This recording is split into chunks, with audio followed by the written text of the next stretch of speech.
parents made me pay $1,400 for rent, then told me to be grateful for the couch. When my golden brother moved his girlfriend to our room because he got her pregnant, so I moved out 2 weeks later, they were begging to come back because they got an eviction notice. Hey Reddit, I need to get this off my chest because honestly, I'm still processing everything that went down with my family. This is going to be long, but I promise it's worth the read. I'm Jennifer, 20 female, and until 2 weeks ago, I was living in what I thought was my childhood home. Keyword being thought. Turns out when you're paying $1,400 a month in rent to your own parents, it stops being your childhood home and becomes just another rental property where you happen to share DNA with the landlords. Let me paint you a picture of our house first, because the layout is important for understanding just how screwed up this situation got. We live in this cramped 3-bedroom ranch house in suburban Phoenix. It's not tiny, but it's definitely not spacious either. The bedrooms are all pretty much the same size, maybe 12 by 10 feet each. My parents have the master bedroom with the attached bathroom. My 2 younger sisters, Emma, who's 16, and Sophie, who's 14, share the second bedroom. And the third bedroom, that was supposed to be split between me and my older brother, Jake, who's 22. Yeah, you read that right. A 20-year-old woman and a 22-year-old man sharing a bedroom because our parents never bothered to get a bigger place as we got older. We had bunk beds until I was 18, for crying out loud. Jake got the bottom bunk because he's bigger, and I was stuck with the top bunk, which meant climbing up and down, like some kind of college freshman in a dorm room. The whole rent situation started on my 18th birthday. Not even a day later, actually. I remember because I was still finding confetti from my birthday party in my hair when Dad knocked on our bedroom door with this serious expression. Jake was at his girlfriend Melissa's place, so it was just me trying to study for my SATs. Jennifer, we need to talk, Dad said in that tone he uses when he's about to drop some life-changing news on you. You're an adult now, which means it's time for you to start contributing to the household. I looked up from my prep book, confused. I already do chores and help with groceries when I work. That's not what I mean. He pulled out this printed paper that looked like he'd spent way too much time formatting it. Starting next month, rent is $1,400. I literally laughed. Like out loud laughed because I thought he was joking. $1,400 for half a bedroom that I shared with my slob of a brother who left his dirty socks everywhere and snored like a freight train. Dad, I make $12 an hour at Target. That's like almost all of my money. Welcome to the real world, kiddo. If you don't like it, you can find somewhere else to live. That's when I realized he wasn't joking. This was actually happening. My parents were going to charge me $1,400 a month to sleep in a bunk bed in a room I shared with my adult brother. The really messed up part, Jake didn't have to pay anything, not a single cent. When I asked Dad about it, he said Jake was still figuring things out and needed time to get on his feet.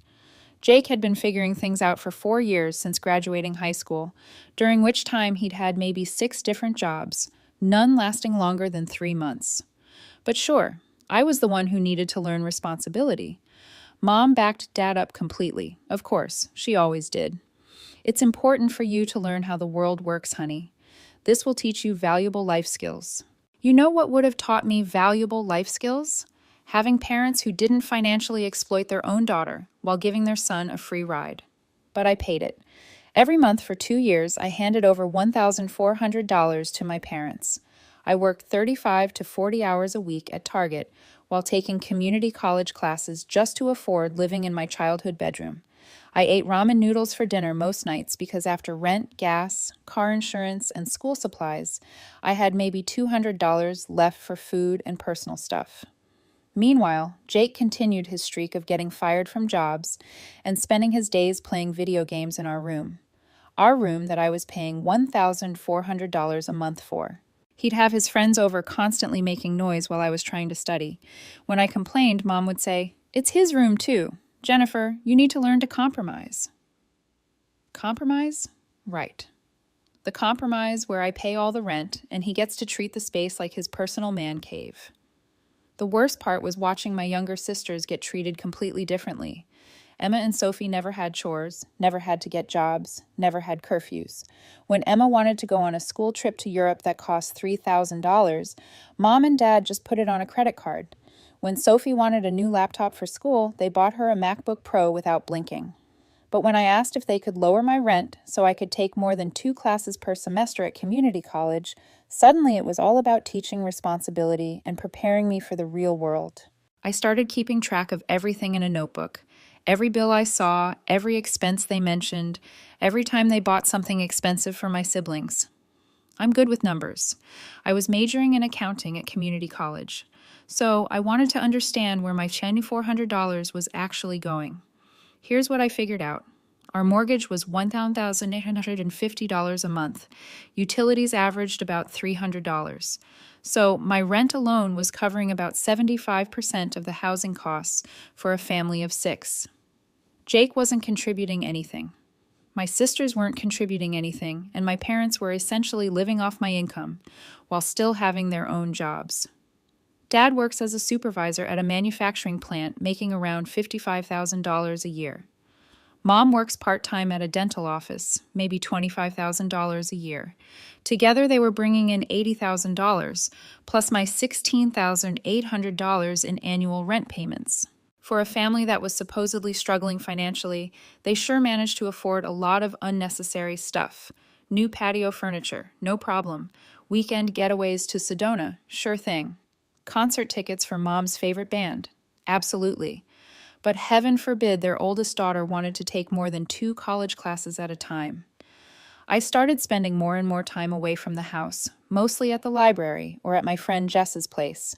Jess's parents actually treated her like family instead of a tenant, which was wild to experience. They'd ask about her day, help with homework, cook family dinners where everyone sat together. Revolutionary concept, right? That's where I was on the night everything changed. I was at Jess's house working on a group project for my business statistics class when Jake called me. "Jennifer, you need to come home. Family meeting." I checked the time, 9:47 p.m. It's almost 10:03 on a Tuesday night. Can it wait? No, it's important. Mom and Dad said everyone needs to be here. I sighed and packed up my stuff. The drive home took about 20 minutes, and the whole way I was trying to figure out what could be so urgent. When I walked through the front door, I found everyone gathered in the living room with these weird expressions on their faces. Mom looked like she was about to cry happy tears. Dad looked proud. Emma and Sophie were whispering to each other, and Jake was sitting next to Melissa with his arm around her. That should have been my first clue. "Jennifer, sit down," Dad said, gesturing to the armchair across from the couch, where Jake and Melissa were practically glowing. I sat down, still confused. What's going on? That's when Jake dropped the bomb. Melissa's pregnant. The room erupted in congratulations and excitement. Mom started crying actual happy tears. Dad was shaking Jake's hand like he just won the lottery. Emma and Sophie were squealing about becoming aunts, and I sat there thinking, okay, congratulations. But why did this require an emergency family meeting on a Tuesday night? That's when Dad dropped the second bomb. We're going to need to make some adjustments around here to accommodate our growing family. Our growing family. Like Melissa had already been living with us for years instead of just sleeping over most nights without contributing to any household expenses. Jake and Melissa are going to need more privacy and space for the baby. Mom chimed in, wiping her happy tears. So, we've decided they should have the third bedroom to themselves. I blinked. The third bedroom? You mean my bedroom? Well, technically it's been shared, Dad said. That made it better somehow. Right. Shared. The room I pay $1,400 a month to live in. The energy in the room shifted. Suddenly, everyone was looking uncomfortable except for Jake and Melissa, who were looking at me like I was being unreasonable. "Jennifer, don't be dramatic," Mom said. "We've set up the couch in the living room for you. It's actually quite comfortable." I stared at her. "You want me to sleep on the couch?" "It's temporary," Dad said quickly. "Just until we can figure out a better arrangement. And I'm still paying $1,400 a month for this privilege." Jake finally spoke up. "Come on, sis. Be happy for us. This is a big deal. Oh, I'm supposed to be happy that I'm getting kicked out of the room I pay for, so you and your girlfriend can play house. Jennifer, that's enough," Dad said in his warning voice. "Melissa is going to be part of this family. The baby is going to be part of this family. We all need to make sacrifices. Sacrifices? What sacrifices are you making? What sacrifices is Jake making? I'm the only one who's been sacrificing for 2 years. That's when Mom dropped the third bomb. And this one was nuclear. Actually, we're going to need to raise your rent to $1,500 to help cover the additional expenses of having a baby in the house. The silence that followed was so complete you could have heard a pin drop. Even Emma and Sophie looked shocked. "Let me get this straight," I said, my voice getting dangerously quiet. "You want me to pay more money to sleep on the couch while my brother and his girlfriend get the room I've been paying for?" "Jennifer, please try to understand." Mom started, but I held up my hand. "No, I understand perfectly." "You want me to be grateful for the couch?" "We never said that," Dad protested. "You didn't have to. It's pretty obvious." I stood up. "When is this arrangement supposed to start?" "Well, Melissa's already 3 months along, so we were hoping you could move your things out this week," Mom said gently, like she was doing me a favor. "This week, the sooner the better, really. We want to start getting the room ready for the baby." I looked around at my family, my parents, who'd been financially exploiting me for 2 years while giving my brother a free ride. My brother, who'd never paid a cent toward household expenses, but was now getting a free room upgrade for getting his girlfriend pregnant. My sisters, who were watching all of this like it was some kind of reality TV show. "Okay," I said. Everyone looked relieved, like they'd expected me to throw a tantrum. "I'll move my things out this week." "Thank you for being so understanding, honey," Mom said. "I knew you'd do the right thing." The right thing? Sure. I went to the bedroom. My bedroom that I'd been paying $1,400 a month for, and started looking around at all my stuff. My desk where I did homework. My bookshelf full of textbooks and novels. My dresser with all my clothes. My bed, which was actually the top bunk that I'd been sleeping in since I was 8 years old. Jake followed me in.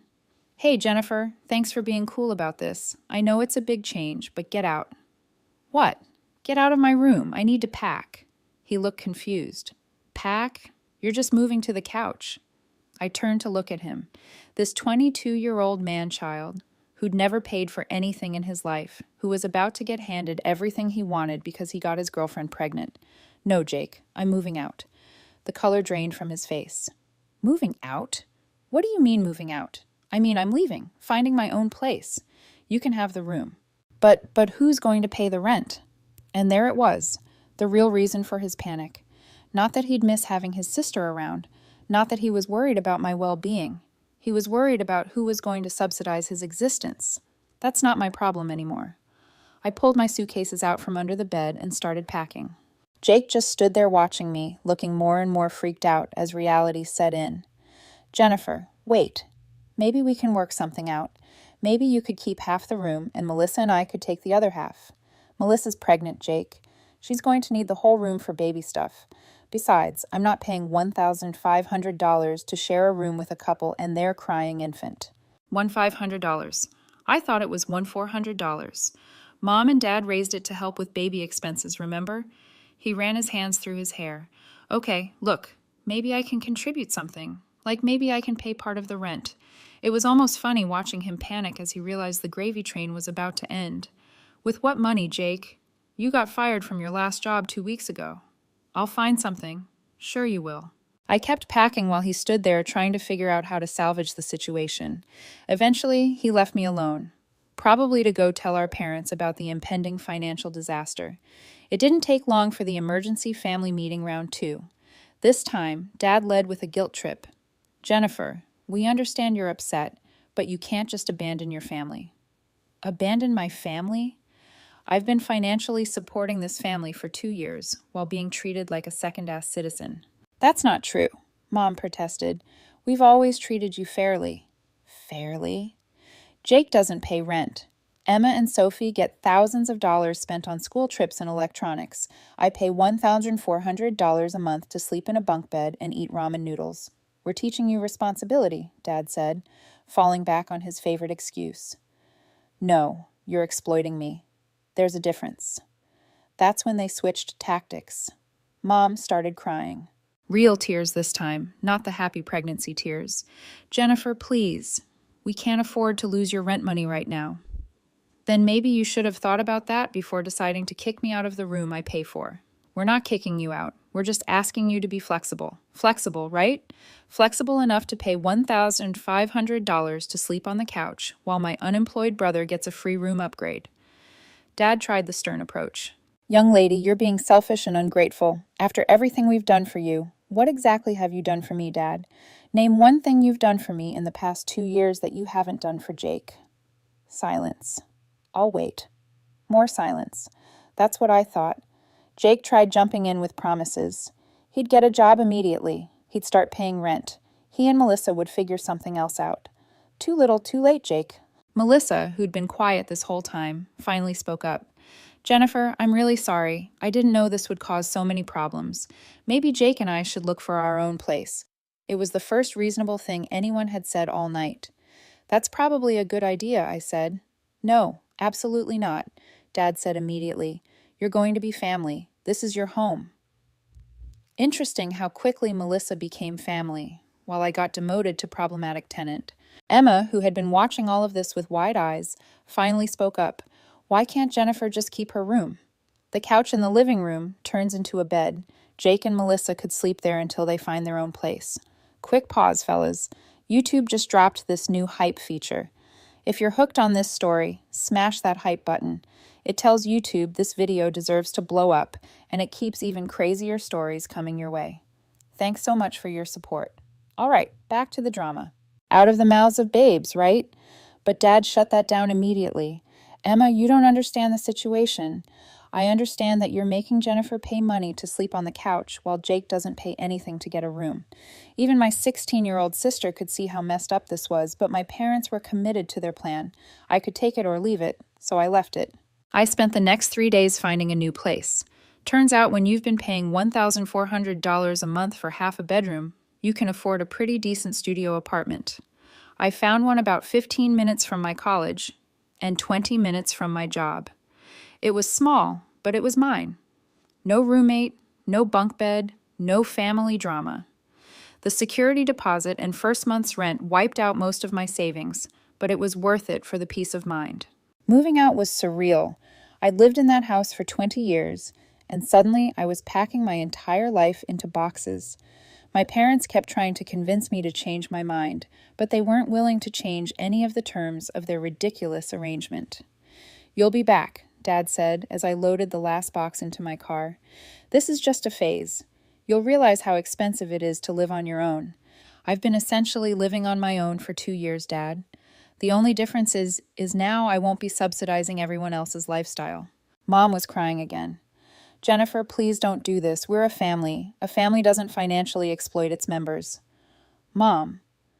Jake and Melissa helped me load some of the heavier boxes, probably motivated by guilt and the knowledge that they were about to inherit a significant financial burden. Jake kept apologizing and promising to get a job, but we both knew his track record.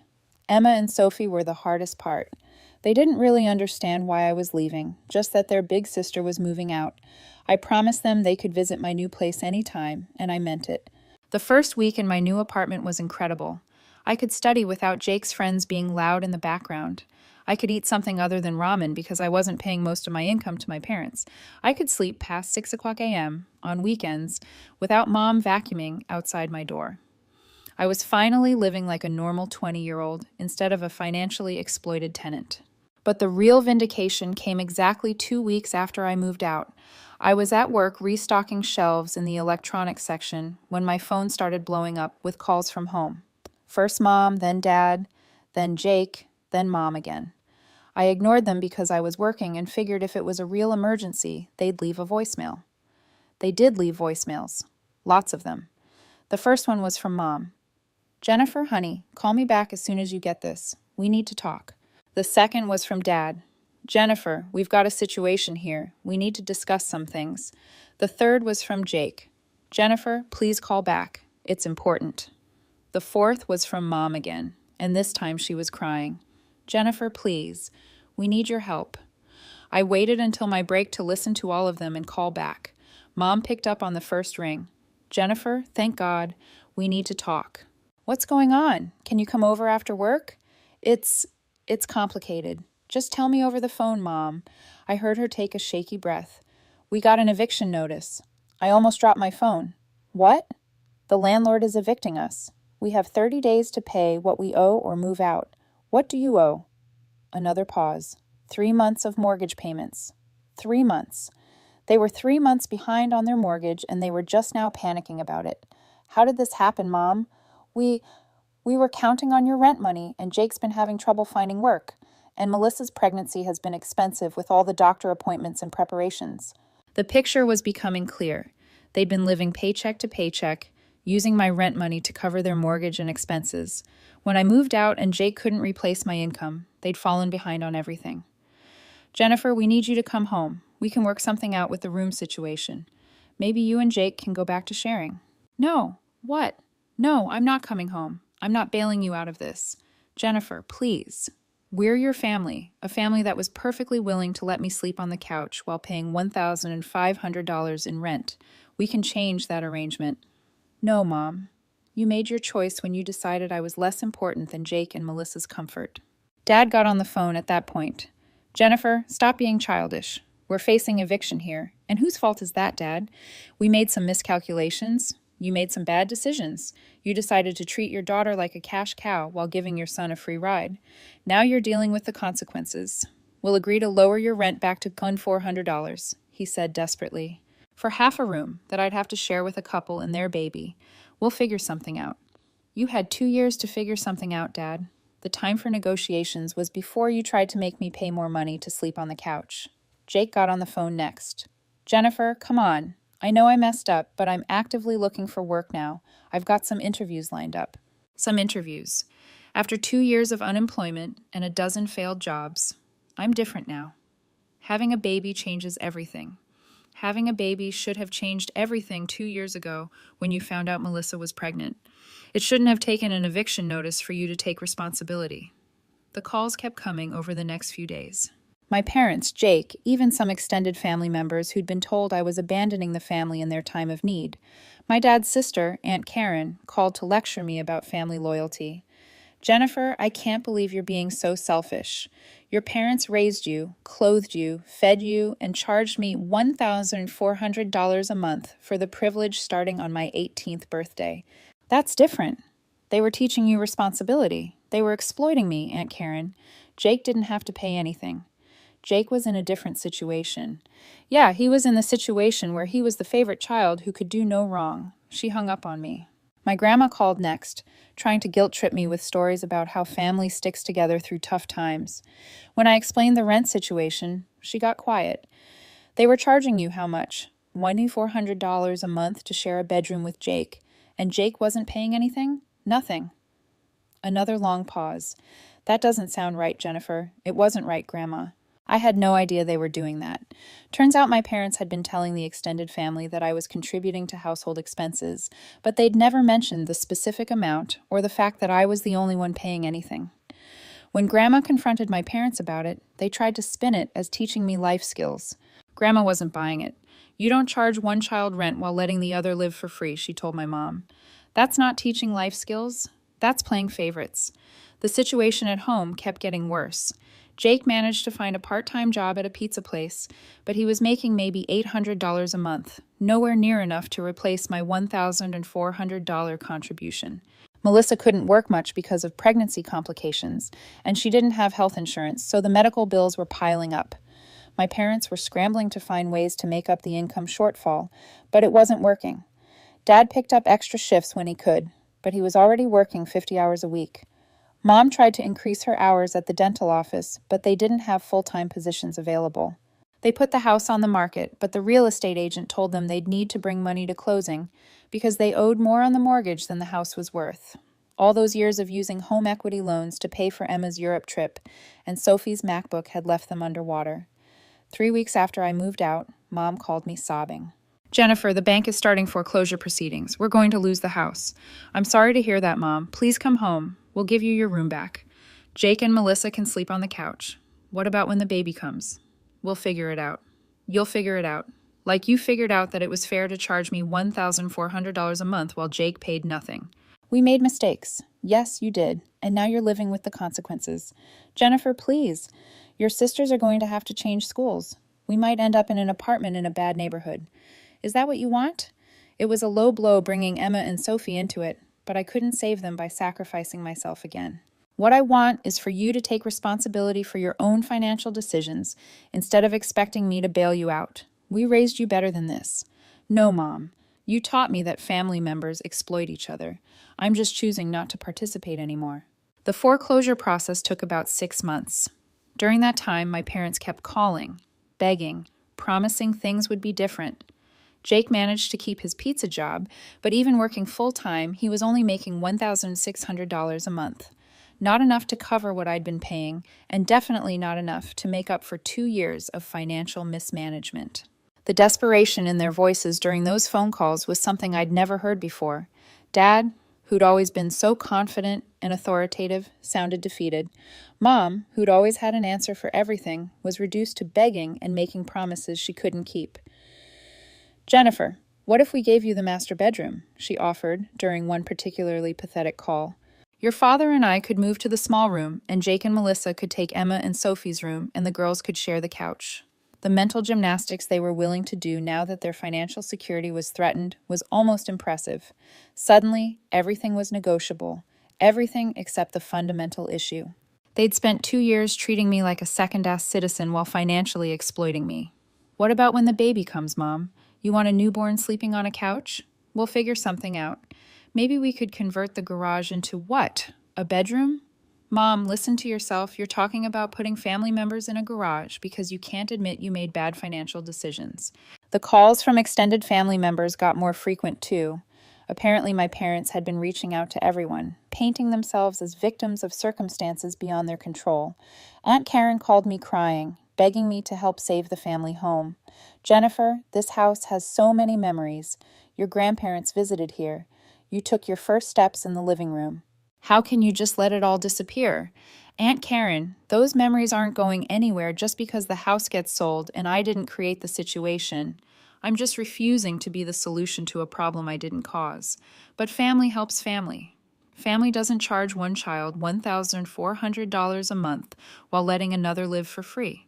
Family doesn't kick the paying child out of their room to make space for the non-paying child's girlfriend. That usually ended the conversations pretty quickly. They eventually lost the house and had to move into a 2-bedroom apartment across town.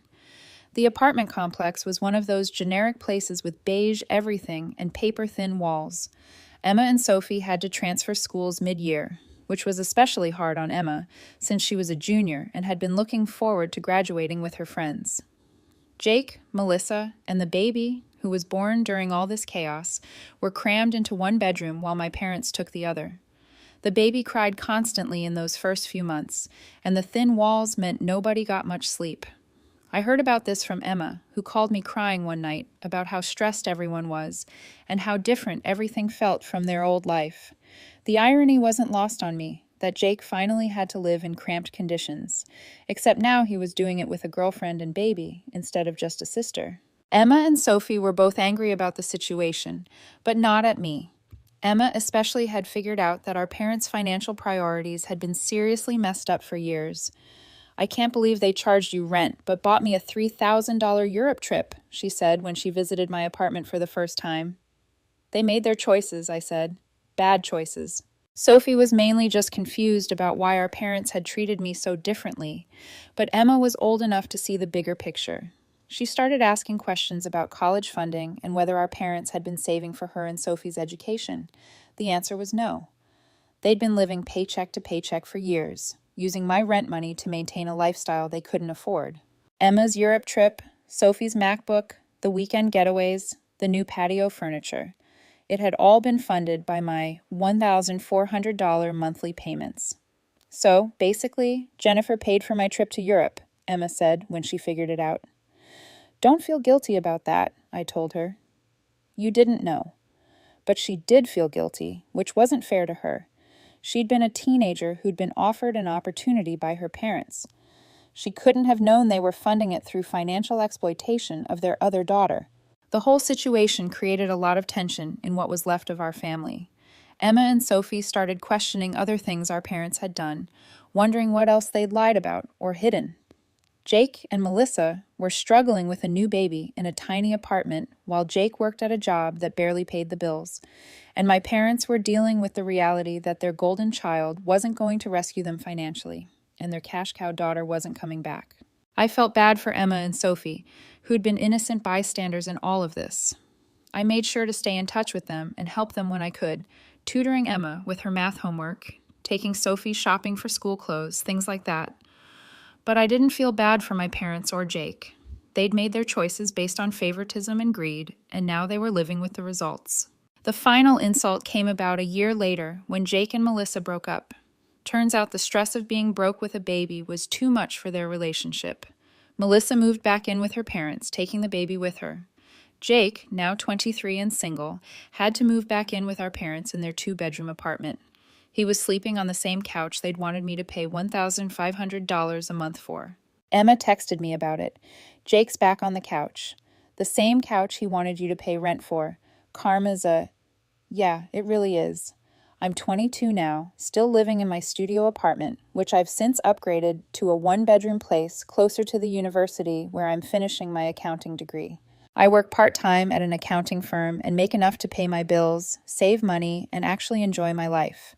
I see Emma and Sophie regularly, and we have a good relationship.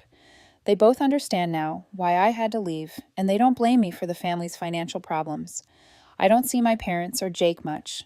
They occasionally reach out when they need money. Jake's car needs repairs. They can't afford Emma's prom dress.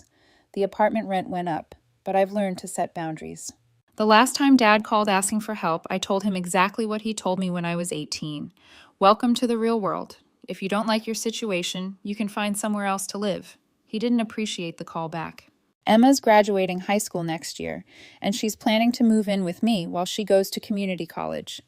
She learned from watching my situation, and she's not planning to let our parents take advantage of her the way they did me.